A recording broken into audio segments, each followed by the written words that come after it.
வரப்போகிற விநாயகர் சதுர்த்திக்கு ஒரு சூப்பர் ஸ்பெஷலான பால் கொழுக்கட்டை. இது நிறைய பேரோட ஃபேவரட். உங்கள் விநாயகர் சதுர்த்திக்கு கண்டிப்பாக இதை செஞ்சு அசத்திடுங்க.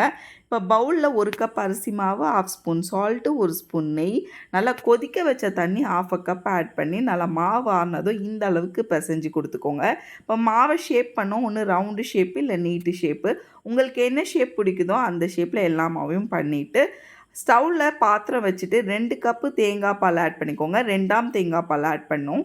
தேங்காய் பால் நல்லா கொதி வந்ததும் நம்ம ஷேப் பண்ணி வச்சுருக்க எல்லா மாவையும் ஆட் பண்ணி மாவு ஒரு 70% குக் ஆனோடனே 1/2 கப் அளவுக்கு பொடிச்ச வெல்லம் ஆட் பண்ணி நல்லா மிக்ஸ் பண்ணி கொடுத்துக்கோங்க.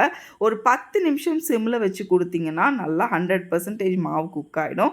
இந்த ஸ்டேஜஸ் ஸ்டவ் ஆஃப் பண்ணிவிட்டு 1ஆம் தேங்காய் பால் ஒரு 1/2 கப் அளவுக்கு ஆட் பண்ணி நல்லா மிக்ஸ் பண்ணிவிட்டு இறக்குனீங்கன்னா ஒரு சூப்பர் டேஸ்டியான பால் கொழுக்கட்டை ரெடி. கண்டிப்பாக ட்ரை பண்ணி பாருங்கள். அப்படி இருக்கும்.